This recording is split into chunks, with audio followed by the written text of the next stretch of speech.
there was a guy parked in our town that was buying antlers, and so I took him down to him, and I remember selling that pile of antlers for like $550. And I was like, holy cow, that's a lot of money. I have my 5K times are through the roof right now, dude. I think I'm running like a 2.5-hour 5K. So, I told him, I'll step aside. You send me some Under Armour swag, and I'll let you win your own race. I love it. Like, there's very few things I would rather do than go out and look for shed antler. The coolest thing about shed hunting is you can pick up a giant set of sheds and just keep walking and look for another one. The hunt's not over. You should just go hit up Joe Rogan and see if he'll shoot with you. He can probably teach you a thing or two. Plus, the animal doesn't have to die to get the dog chew, so even the yuppies that are all opposed to killing can sleep good at night. And in a typical day of shed hunting, I've had several days over 15 miles hiked this year, and I'll break 20 a handful of times during the year. I think my best day this year, I had 18 elk sheds on my pack at one time, and you're well over 100 pounds. Hey, this is Ben Dettamanti, a.k.a. ShedCrazy, and you're listening to Living Country in the City, episode 26. Y'all ready for your dose of flyover state spirit? Straight from the concrete jungle? Well, put down your latte and pull on your boots. It's time for Living Country in the City. Hey y'all, welcome to episode 26 of Living Country in the City. Living Country in the City is brought to you by Bowhunter Brotherhood. A brotherhood can be formed of many different types of people in many different ways, but the one thing they all have in common is support, respect, and a desire to bring out the best in each other. This is what Bowhunter Brotherhood represents. Check out all the latest videos and blog entries on the Bowhunter Brotherhood website and get 10% off all purchases in the Bowhunter Brotherhood store by visiting livingcountryinthecity.com/partners. Now, a couple quick items before we get started. Backcountry Hunters and Anglers is running the Hike to Hunt Challenge in an effort to raise more funds for conservation, and I want to get you all involved over and above just a basic membership. So what I'm doing is, if you head on over to hiketohuntchallenge.com and donate on behalf of me, Samuel Lair's Living Country in the City, and then email your receipts to info@livingcountryinthecity.com, I pledge to walk 1 mile for every $5 donated. Additionally, I'll match the largest single donation made on behalf of me up to $100 with pounds in my pack, and I'll live stream myself hiking up the trail to Griffith Observatory.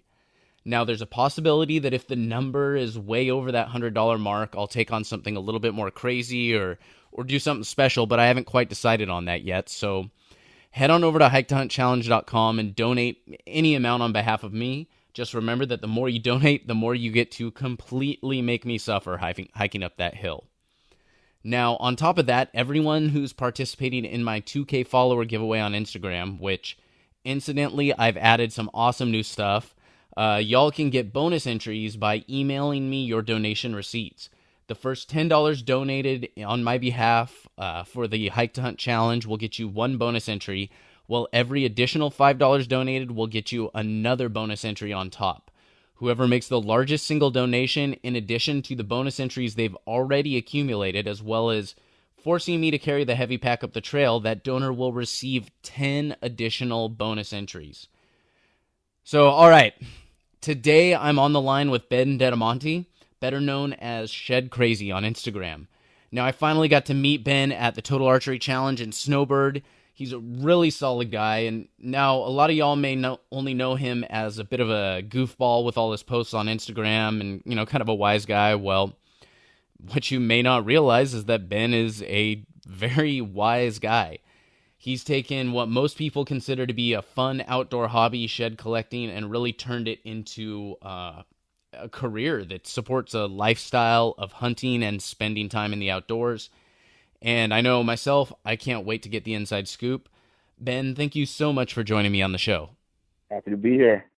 So, one thing I always like to start with, why don't you just kind of give the audience a little introduction about yourself and kind of your history with the outdoors and hunting?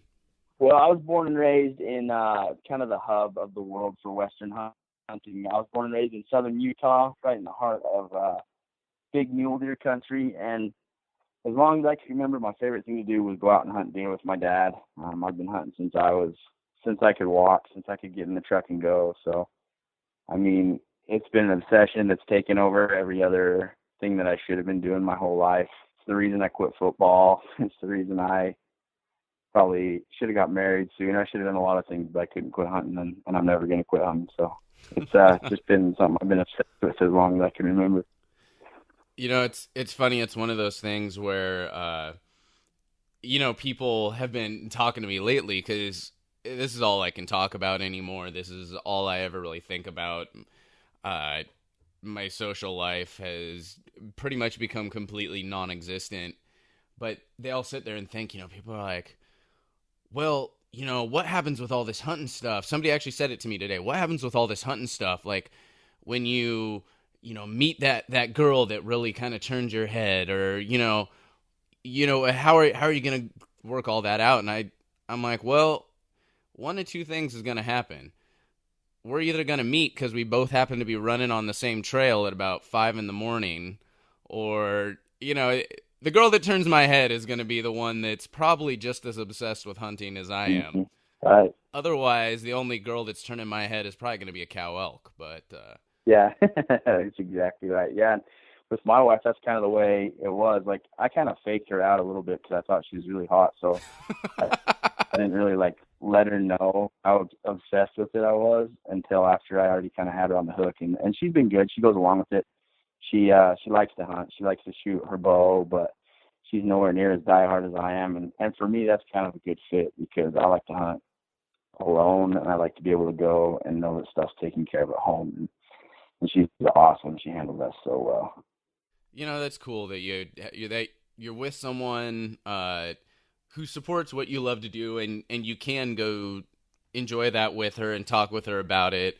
But then she's also, you know, willing to let you do your thing and have your time doing something you're passionate about. And right. That's you're a lucky man.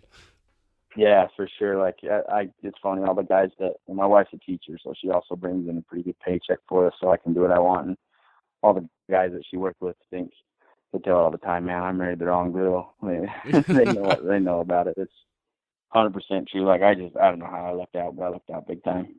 Well, very cool, man. But, you know, speaking of shooting a bow, got to meet you this weekend at Total Archery Challenge. It was good to see you out there. Yeah, you too. That was cool to finally run into you in person. So, you know, what did you think? Have you done any of these archery challenges before? Whether it's alpha bow hunting, Total Archery Challenge, any IBO stuff? Have you ever done these before? None of it. Like, I'm probably like the world's worst actual archer. I've never been to a 3D shoot. I've shot like a few target ranges that have some 3D targets set up, but I've never done one of these big shoots before. And so, I mean, I was actually a little bit like apprehensive about it. Like, I figured if I smash some arrows, I can play it off and like crack some jokes and then stuff, pretend I'm playing around. But I was a little nervous about going to shoot, especially because they put me in that the group with like the guy from Hoyt, the guy from Mountain Ops, the guy who owns Wild Arrow Archery, the Hush guys, and so I'm just like, oh geez, way out of my league here. But I didn't do too bad. See, that was one thing. Like, you know, at least like the guys I was shooting with, they were super, you know, they were there with their families. Like, you know, some guys I ran into, they had heard the podcast, and so we started talking, and I ended up shooting with them. But they were there with their kids, and so honestly, like, I was shanking arrows left and right, and I didn't feel, you know, these guys could shoot, but I was there with their kids too, and I didn't feel self-conscious about it. You know, it made me feel a lot better, except for the times I got outshot by a 16-year-old. But, you know, it happens. But I couldn't imagine going out with, you know, the who's who of bow hunting and doing that. But yeah, luckily they're like such down to earth and mellow guys. They helped me a lot. The guy, especially Jeremiah, that owns Wild Arrow Archery, he talked me through some stuff with my form and just gave me a little bit of advice and stuff. And then Jeremy, the guy from Hoyt, same story. They just helped. And I was shooting significantly better at the end of the day just from that little bit of advice. So it was pretty rad. See, that is the flip side of that coin. It's like, you know, you're a lot more self-conscious, and, you know, you're kind of comparing yourself to some guys that are way up there. But then you also have the benefit of all that experience. You know, you couldn't imagine better guys to sit and give you pointers and stuff like that.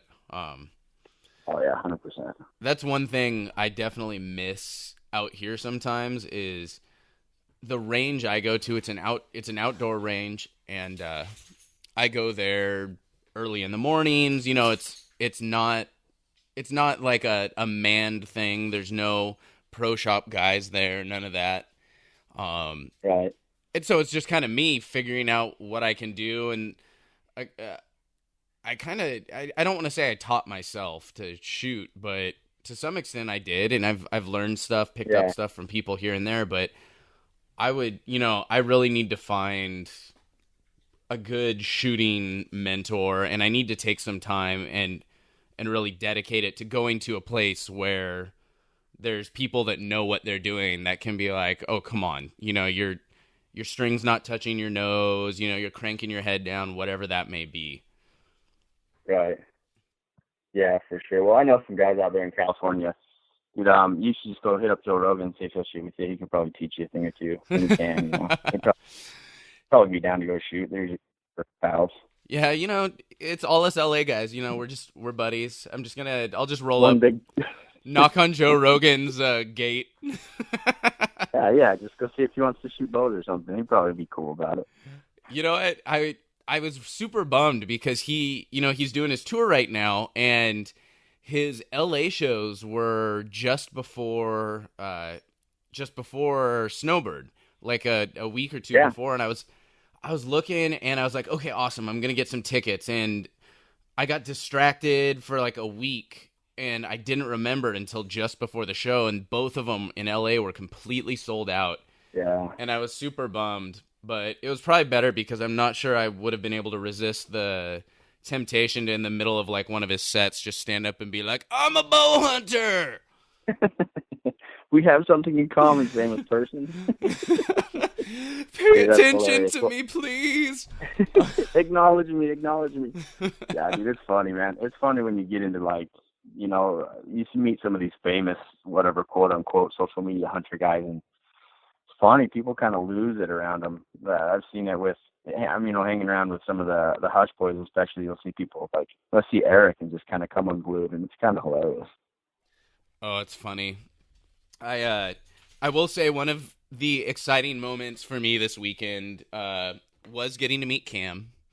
Yeah. You know, I don't get starstruck a lot, and I was very proud of myself, though, that I managed to hold it together and not act like a total idiot when I got to meet him. Fangirl completely. You know, I'll admit, so I got a chance. I've met Brian, Gritty Bowman Brian, before. I met him last time I was in Utah, and I wasn't quite so smooth because I was kind of surprised when I met him.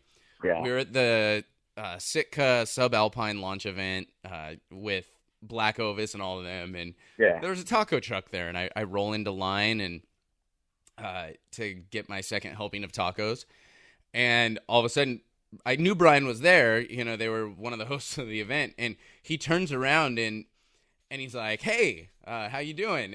And I kind of like have this mental freeze moment.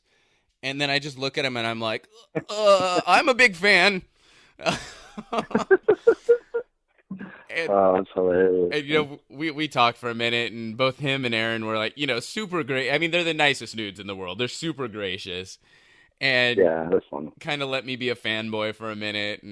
But, you know, I got to run into him again at Snowbird and sit down and talk with him for a minute, and you know, we got to talk about podcasting and you know, just how it's a passion and getting to learn from these people, and it was really good. I loved Snowbird so much because everyone was together. You know, it's a lot of the friends I've kind of made in my past trips out, and it's just, man, everybody was there. You know, it was good to see everyone, good to meet everyone and say hello.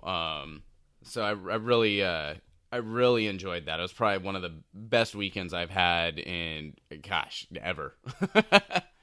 Yeah, for sure, man, 100%. Everybody's just kind of hanging out on the bridge, too. It's just a kind of a small space where, you know, if you come to the expos and stuff, they're so crazy and there's lines and all this, and it's kind of just like a little bit like a friendlier place. You get to rub shoulders and kind of talk to some people.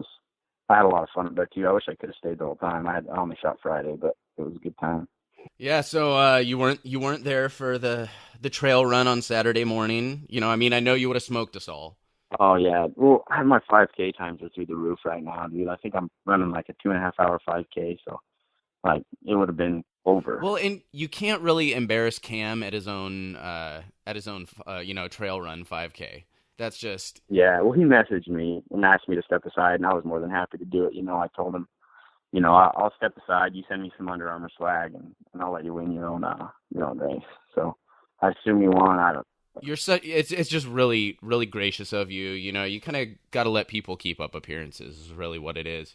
I know it's just they get so embarrassed when they see a fat dude outrunning them. It's just part of it. I mean, and speaking of all this, I've been following your fitness tips on Instagram. I've been especially I really like the rounding down calories. Yeah. That's my absolute favorite. I had like 4 meals today, and I've only taken in probably about 100 calories, I think, total. Yeah, that's awesome. Solid. That sounds like a pretty typical day for me. It's just yeah, it was really good. I was thinking about going to get one of those In-N-Out protein shakes, but I don't know. I don't know if I can get that jacked.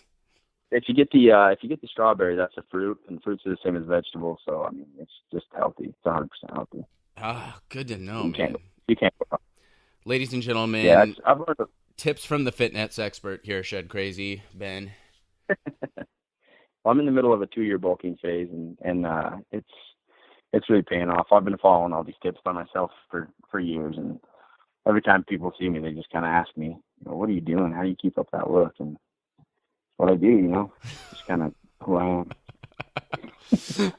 Oh man. Anyway, so really, other than being known as kind of for your strict diet regimen and kind of being this fitness icon in the hunting industry, you are on Instagram, of course, known as ShedCrazy, Yep. for a very good reason. I mean, super well known for being a shed hunter, a very successful shed hunter. Yeah. Yep. I love to shed hunt. It's something that I've been crazy about. Like it started to dominate every part of my life over the last about 5 years, and I love it. Like there's very few things I would rather do than go out and look for shed antler. So now, I think we were talking earlier, and I like to kind of play devil's advocate here and ask the dumb questions, and really it's mostly because I honestly don't know, and I'm just legit asking these dumb questions. Uh, but shed hunting is honestly, it's just something, especially in LA, that's not something we get to do. It's like I take my vacation time, I get out, and that's reserved for the typical hunting season. It's not, Right. Yep. I'm not, unless I just happen to be out somewhere, there's not a lot of shed hunting around here. I like to do what I call urban shed hunting, which is you walk around, and if you see a stick that kind of looks like an antler, you Oh, there you you go. pick it up, you pose with it, and then maybe Photoshop something over it later. That's Count it. Yeah.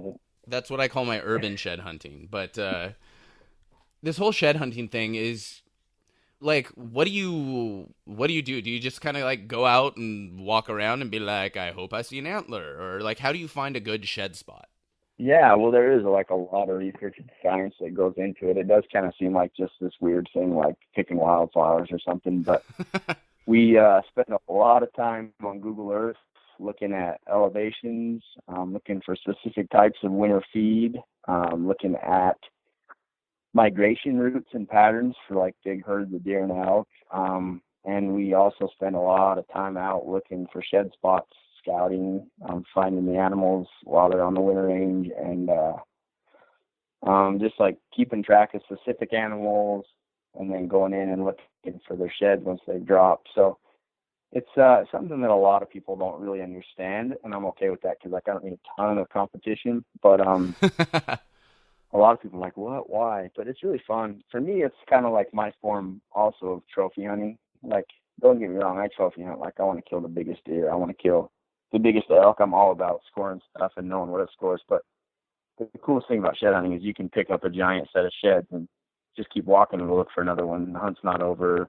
You can be all about antlers without having like an ethical question of whether or not you're like hunting for the wrong reasons. You just go out and find as many as you want, and keep all the big stuff and look for the giants. And so it's kind of I don't know. There's a lot of reasons that I love to do it.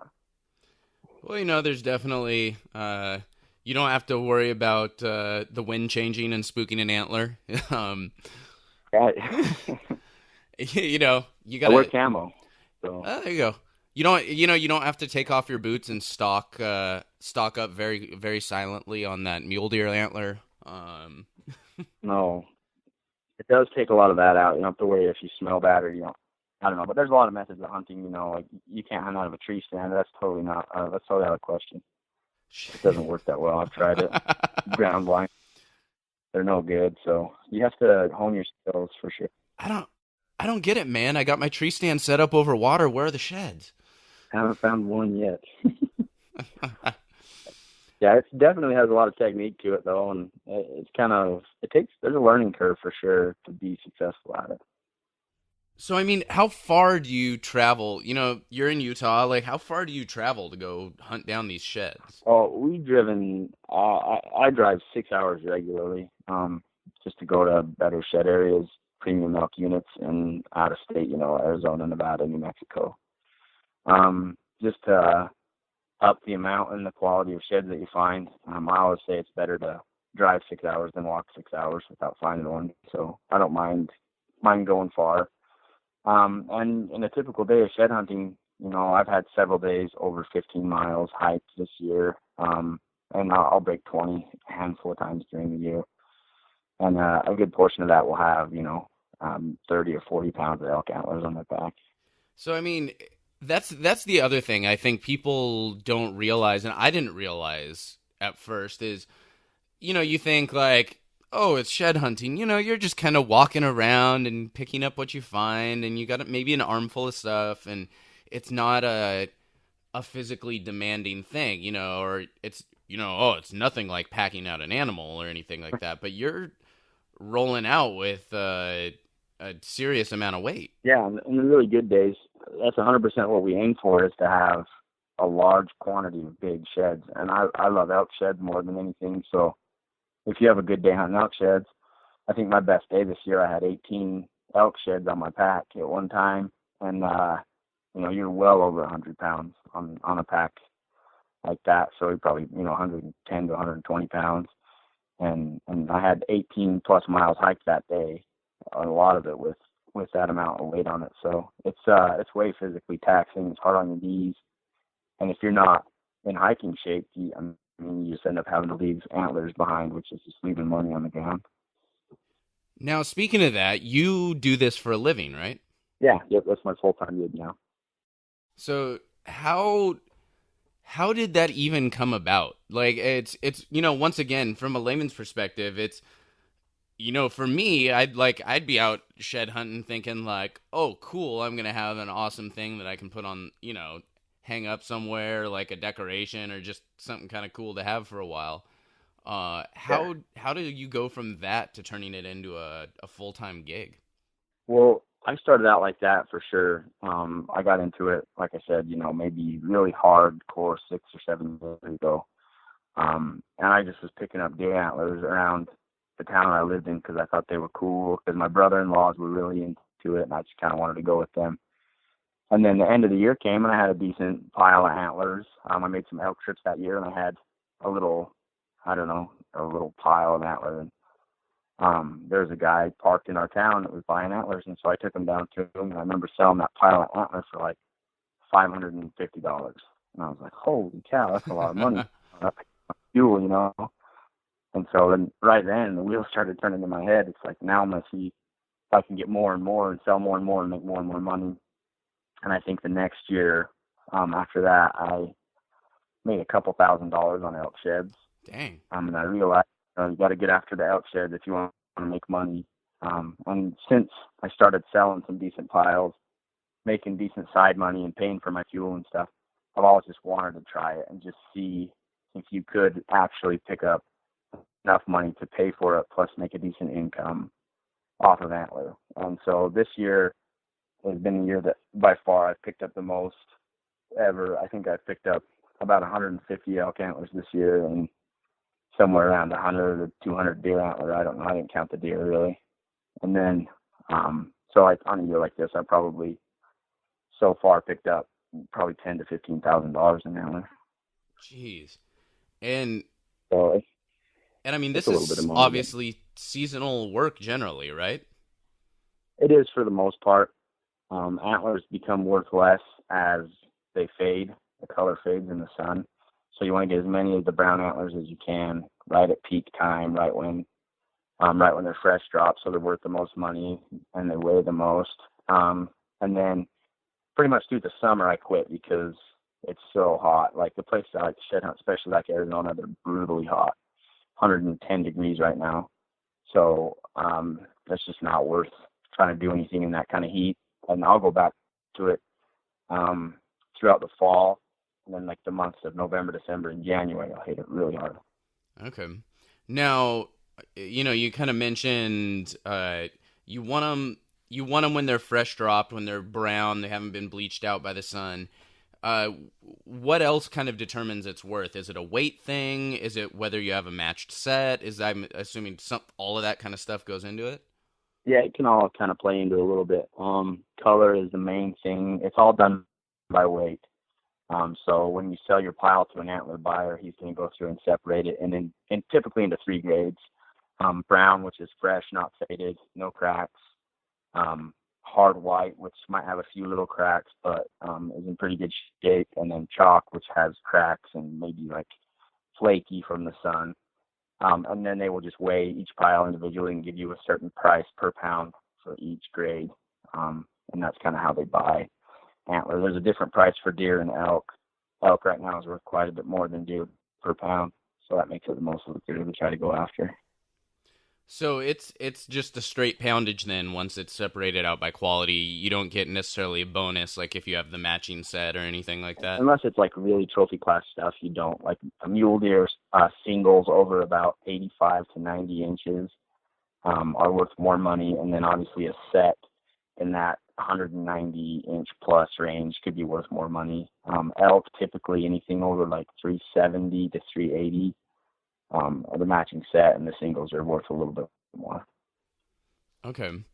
Now, what, people are coming out buying this, and like, what do they do with this? I mean, I've gone to the pet store and seen chew toys that are made from deer antler, but that's really like, what do the sheds get used for typically? A lot of it do go to those dog chews. If you go and look on Amazon, there's piles of sellers, eBay, making elk antler dog chews. People like them because they're free range. Plus the animal doesn't have to die to get the dog chew. So even the yuppies that are all opposed to killing can sleep good at night knowing that no animals were harmed in the making of their dog chew. And then also a lot of them that I sell, I actually work with a buyer. I'm partnered with a buyer, and I buy antlers as well.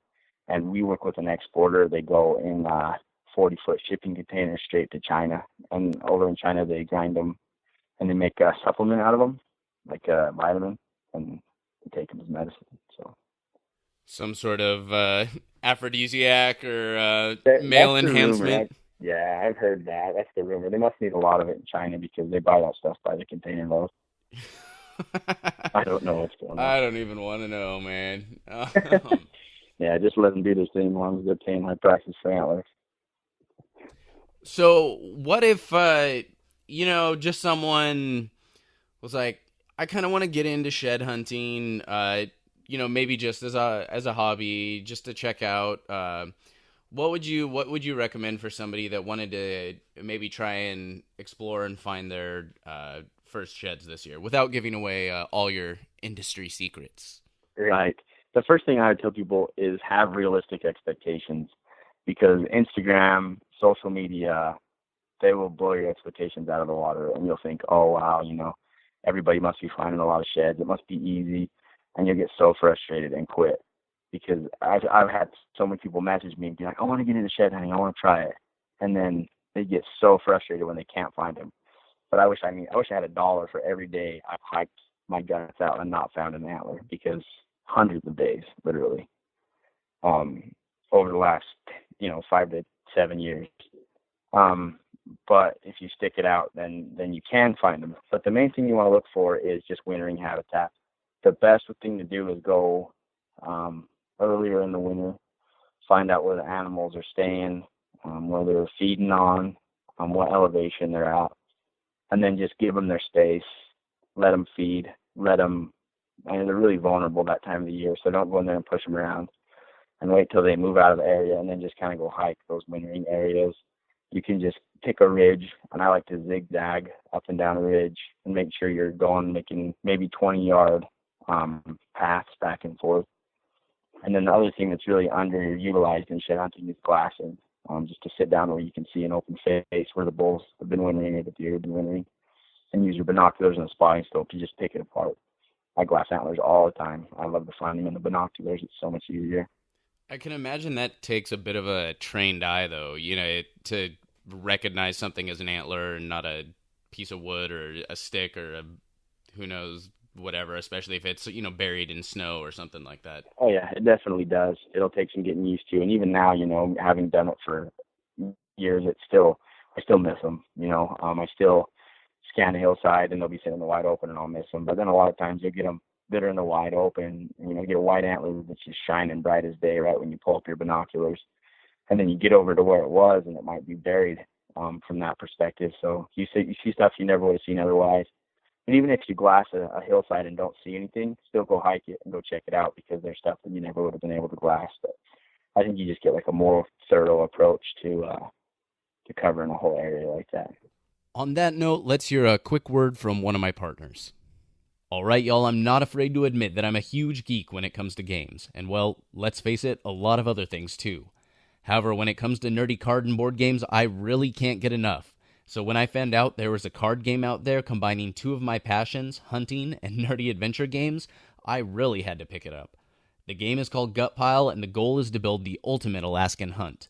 You do so by collecting several cards including animals such as grizzly bear and moose, hunting locations like Yonder Mountain and Nunya Creek, as well as weaponry, gear, and transportation. But make sure you've got tags or donuts handy because you never know when an Alaskan state trooper will drop in unannounced. It's a great game and a ton of fun for hunters who are inspired to share stories about their past hunts, as well as non-hunters who can be brought into discussions about hunting in a very non-threatening way. If you'd like to learn more, check out my podcast with the guys at Gutpile Games by visiting livingcountryinthecity.com/22 and get $5 off your order from Gutpile Games by visiting our partners page at livingcountryinthecity.com/partners. Well, so we've talked about antlers once they're off the animal. What about antlers once they're while they're still on the animal? What are you looking forward to as far as hunting season this year? Well, I have huge plans. One of the things I probably underestimated about quitting my job to shed hunt was that I would have to find other ways to create income. So one of those ways that I've found is through like media content creation, YouTube, Instagram, and so I'm always looking for stuff to film. So I pretty much packed my hunting season this year just so I'll have stuff to make vlogs about, basically. So the first time I'm going to do is an over-the-counter elk hunt in Utah. It's an archery tag. It has a crazy low success rate. It's a way difficult hunt, tons of private property. But I'm going to go try and give her a heck on that hunt. I've had that tag before and had some decent success on it, so I'm going to go try that one. And then I have a muzzleloader deer tag in Utah on a fairly good unit. And then hopefully I have a couple tags in Idaho, over-the-counter tags. I'm looking at Arizona late archery deer tag, and then the Arizona over-the-counter elk tag, a Colorado over-the-counter elk tag, and then we'll see. I'm going to add hopefully a wolf hunt in Montana, maybe another bear hunt, and we'll just see what I can squeeze in. But I have this fall. Looking forward to putting out a ton of videos. That sounds exciting, man. I wish I wish I could score that much time out in the field. Definitely one of the benefits of the seasonal shed hunting is you get a little bit more time out for hunting season. That's for sure. Oh yeah, 100%. And this will be the most I've ever hunted I'm usually in the same boat as everybody else, where I'm trying to balance and juggle my, my vacation time with what I want to hunt. The most I've ever hunted in the past has been, like 3 weeks out of the whole hunting season. So I'm excited to like really get after it and go full time and hopefully make some really good content. Very cool. So what would you say your dream hunt is? The one, no limits, could go anywhere, any animal, any weapon. What would it be for you? Oof, that's a tough one. I have this thing in my head. I want to kill a 400-inch elk so bad. I had a premium tag in Utah a few years ago. I had an opportunity at like a 390 bull, and I never could get it down on that giant bull. But I want that next level giant bull elk. I killed a 355 bull a few years ago, but I just want that true giant bull.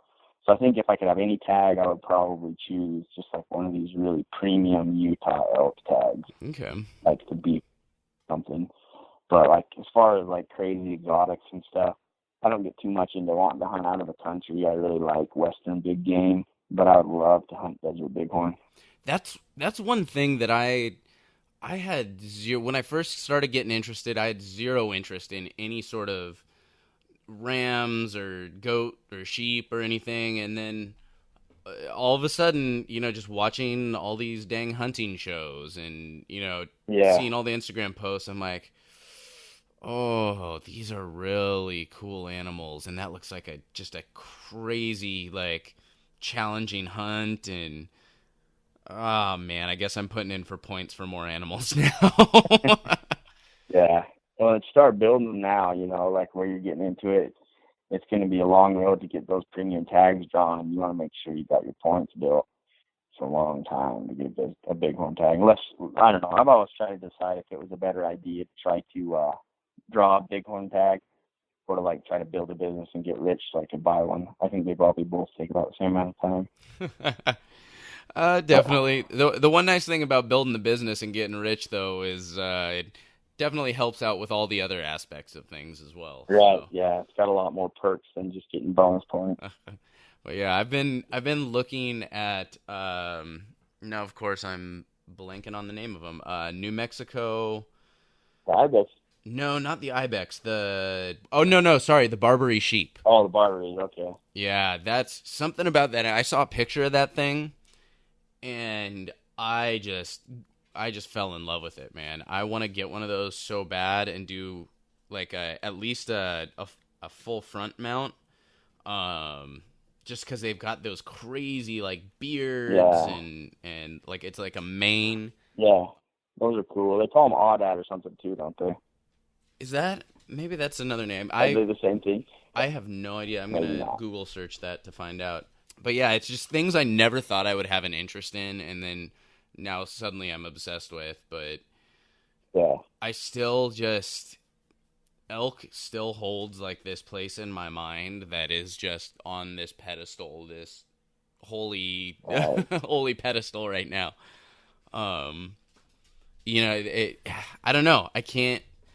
There's just something magical about that to me. Versus, I want to, I really would love to take a bear.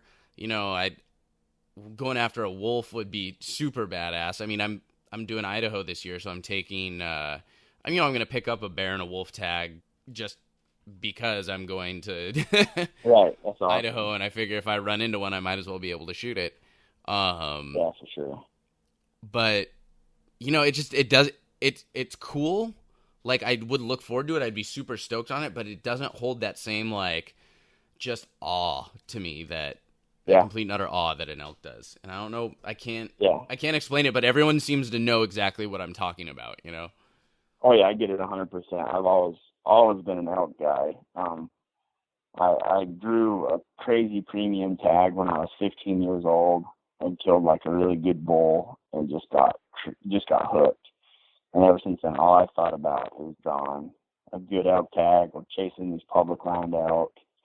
But that's awesome that you have that passion because there's so many over-the-counter opportunities available. They're a lot easier to get a tag for. There's just tons of chances to go chase bulls. And, big bulls are my passion for sure, but the little bulls screaming and coming into calls, they get your blood pumping too. So elk just do it for me, man. I know exactly what you're talking about. Yeah, I'm kind of at the point where, it's like, I don't get me wrong, like, I would love to get as big of a bowl as humanly possible. But, this is my first year going out, and I'm trying to have realistic expectations, and but I'm like, the first thing that comes in, if it's got anything sticking out above its head, I'm super stoked on that. Like, that's a trophy animal to me. And, yeah, I'll still probably wet myself a little bit when I see my first one, but yeah. I dream about this September when I get to go out there and just actually hear it. I'm a kid from Southern California. I saw my first moose in person just this last weekend at Total Archery Challenge. Like, that's cool. I've seen videos, I've seen pictures, whatever. I've never seen a moose in person. And yeah. I'm like sitting there, and it occurred to me, I'm like, I was kind of like, oh, that's cool, it's a moose. And then it occurred to me, like, this was the first time I've ever had that experience, and it was cool, it was exciting. Yeah. But, a lot of people, I feel like, don't get that. For, they're kind of like, well, by this age, everyone's kind of had that experience. And there's all us city folk who just never been around it. So if you can't tell, I'm a little bit excited. Well, no, you should be. And there's so many more firsts that you'll have, too, as you get into, like, actually out in the hills, spending more time behind a bow or whatever, however you choose to hunt. Like, I remember specifically so many firsts. Like, I remember the first buck mule deer I ever saw where I had a gun in my hands and could actually shoot it. And, like, I remember that like it was yesterday, just completely vividly. And it was a giant deer. It was a funny thing, and I botched it. I didn't even get a shot off because I was so unraveled by that whole situation. And I remember the first deer I ever shot at and missed him. And you'll have so many more of those crazy firsts. The other thing, dude, is, like, I would encourage you to write them down. And the podcast is awesome because it's another record that you'll have. But like, for the rest of your life, you'll look back and reflect on all those moments you have in the hills. And for me, those are the biggest moments. Like, I have family moments and stuff that have a different significance. But as far as, like, who I am as a person, those times in the hills do more to define you than I think anything else you'll ever do in your life. And maybe it's just because I put so much importance on it personally. But, like, remember that stuff and write it down and tell your kids about it. Because that stuff is what stands the test of time. I still know stories about my grandpa when he was a kid hunting and my dad. And it's a special thing, man. There's a reason that people get so reverent, I guess, about it, and so reflective. Even people who are normally clowns like myself, it's one of the few things that can ground me and put me in a place where I'm like 100% focused and reverent. So it's a cool thing, man, and you're gonna experience that, and you'll know what I'm talking about. Definitely. I mean, and that's one thing I've always been bad. I've never been the guy who journals or anything like that. I don't know. I'll do it for a week and I won't be able to keep it up. But I wanted to make sure, I bought a nice little small compact notebook that it's like a little leather bound thing that I can write in, and I feel like it'll be a nice keepsake for me. Rather than just some spiral notebook that pages are going to get torn out or whatever. Right. So I want to make sure I take that with me, and each night I sit and I kind of write about the day, what happened, and if nothing else too, it's it'll help me with the podcast. It'll help me with right. I'm taking a couple of GoPros out, and I don't expect to make a giant full draw film tour style production out of it, but Right. enough to where I can throw up some videos and just have those memories and get to relive it. It's just like the video I took at Total Archery Challenge. It's not great video by any stretch. It's not epic video of me making these great shots.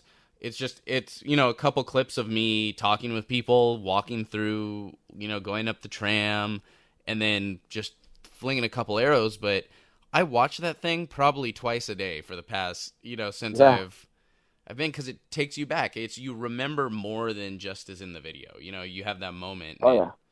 So I'm definitely want to make sure that I can just document as much as possible. I was thinking about actually, depending on, where I end up parking versus where I end up camping and how I can do it, and just how much weight I end up packing in. I was thinking about taking one of my headsets and my recorder with me, and each night sitting down and recording it and then kind of clipping that all together and turning that into a podcast or just something to remember. Well, we'll see. I just, there's so many unknowns. That's a good idea. But I think that would be a fun one. Who knows? I can, if I do get some great footage and that I really enjoy, I can use that as a voiceover for it. Yeah. Record something after the fact. But yeah, you'll definitely never regret doing that kind of stuff. And I just usually take my iPhone with me, and then I'll do voice notes. I have a voice recorder on there, or else GarageBand or whatever, and then you can edit it later into something if you want to use it for something else. Use it for to build a plot if you end up making a video, whatever you end up doing. But that's been one of my favorite things about doing YouTube, is having that video to look back on, just from even done shed hunts, or just, like my recent bear hunt that I went on in Canada. I watched that video probably 20 times, and just because it was it's so cool to relive that experience and be able to actually hear it happen and see it happen instead of just going over it in your mind. It's a cool thing. So now, speaking of this video, all this video, where can people find you online? Where can they follow and find this content that you've been putting out? My Instagram is ShedCrazy, like you said earlier, and I usually, when I post a new YouTube episode, I'll post something on Instagram about it and put the link in my bio. My YouTube channel is just called ShedCrazy as well. I'm doing pretty much weekly videos on there right now. As hunting season rolls around, I might try to up it to 2 a week, just depending on where I'm at, what I'm doing, how much time I have to edit. But I'm going to be doing some big things on there this fall. I'm hoping to do possibly a semi-live hunt where I do a video every night after a day of hunting. So it's that's kind of where I'm putting my focus and my work right now, is in my YouTube channel. That's really great. And you guys also have a podcast, you mentioned. Yeah, we do. It's called the Crazy Antler Podcast. Me and my buddy Josh Corbin, who is Antler Trader on Instagram, we live in the same town, and we thought we should just do a shed hunting podcast, and that's kind of how it started out. And then it's kind of turned into just kind of all things hunting, and then also a little, I don't know, we're both full-time shed hunters, so we talk a lot about the ins and outs of how to not have a job if you don't want to have a job, and how to do what you love instead of working for somebody else, if that's what you want to do. So it's been fun. We've had some good guests on, and we're going to keep dropping episodes there. So you can find it on iTunes or Podbean or anywhere. I'll definitely make sure to post a link to that on our show notes page. That's going to be livingcountryinthecity.com/26. But yeah, I'll post up all the links to your social pages, the YouTube, the Crazy Antler podcast.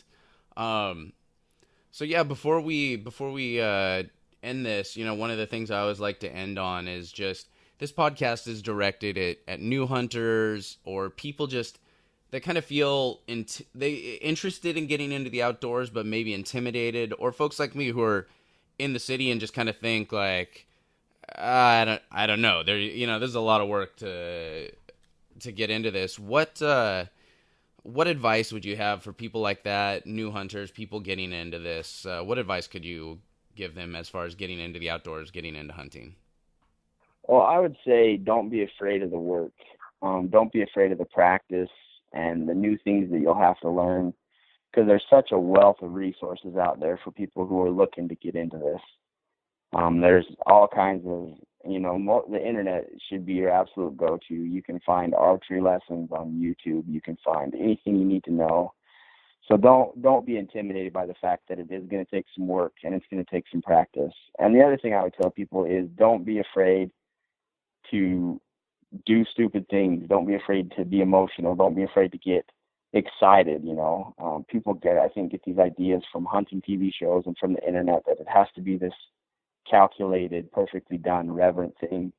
And the reality of hunting is that sometimes it's ugly, and sometimes it's hard, and sometimes you get excited and do dumb things and shoot an arrow into a tree, or whatever it might be. It's going to happen. It's part of the experience. It's part of learning. And it's okay to be so excited that you shake so bad that you can't knock an arrow. I mean, that's part of the fun with it. And it's going to happen. It happens to everybody. Even these big time professional hunters started out just like that. So it's okay to be new at it. It's okay to not be that good at it. Just give it time, stick with it, and you'll get to, I don't know, you don't worry about comparing yourself to everybody else. You'll just get to where you need to be and to where you feel comfortable. I think that's really important. I mean, that just needs to be reinforced in a lot of people's minds. I know one thing I promised myself, doing the podcast and creating this whole Instagram page, I'm definitely intentionally throwing myself out there. And, Sure. As a new hunter, it's easy for me to take a lot of flack because honestly have no idea what I'm doing. I learned something, but everything is new to me. And, right. I get a lot of people just talking a lot of smack and whatever because they want to feel tough in front of the new guy. But right. I keep reminding myself that I made a promise that I will never present myself in a way that's not totally true. I will never pretend to be an expert on something that I'm not an expert on. I'll never, I'm not going to go out, I didn't come back from Total Archery Challenge being like, man, I smoked them and, I was getting 12 rings the whole time, bro. And I came back, I'm like, I shot like crap, but let me tell you what I learned from that. And I think people, like you said, it's easy to get super intimidated by what you see on social media, on the hunting shows, But then that's why I also appreciate a lot of the guys that, I got to talk to this weekend because they present themselves in really real ways too. They're incredible hunters and, they're definitely successful, but they'll also show those times when, they get an animal and they're near tears afterwards. Oh. They'll show the time, like Corey Jacobson, he shows in his Wyoming video, the Elk 101 Wyoming video. Mm-hmm. I think they just screwed that up like 3 times before they ended up getting a bull. And, Uh-huh. you want to talk about an expert on elk. Right, no kidding. And so it's just, you see that and it makes me respect these guys so much more. And that's, part of that reason. That's why I promised myself, like, I don't want to ever be tempted, whether it's just to seem more important than I am or just to kind of not get flack from people. I never want to present myself in a way that's not totally honest and not true. And I hope that, kind of resonates with everyone out there. Because, I can't be the only one. I know for a fact I'm not the only one that's new to this and feels intimidated. So, yeah, 100%. And I think that you'll succeed that much more for just keeping it real. People can spot a fake.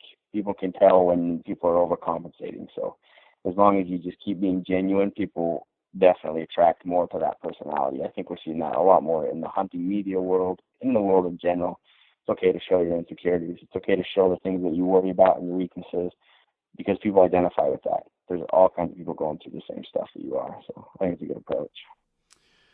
Well, Ben, thank you so much for hopping on the show with me tonight. I appreciate you taking the time out and really had a good time chatting with you. Yeah, you too, Sam. I was happy to do it, man. That was a lot of fun. All right, y'all, that'll do it for episode 26 of Living Country in the City. Give Ben a follow on Instagram as well. Also, make sure you're subscribing to the Crazy Antler podcast. You can find those links on our show notes page at livingcountryinthecity.com/26. Now, I'm going to keep harping on this. Make sure you head on over to hiketohuntchallenge.com to support backcountry hunters and anglers. Make sure you send me those donation receipts if you want to load down my pack and see me struggle up that trail and get your bonus entries into my 2K follower giveaway. But in the meantime, keep it country, y'all. Thank y'all for listening to Living Country in the City. Get show notes and check out the blog, product reviews, events, and more at livingcountryinthecity.com. Yeah, nailed it.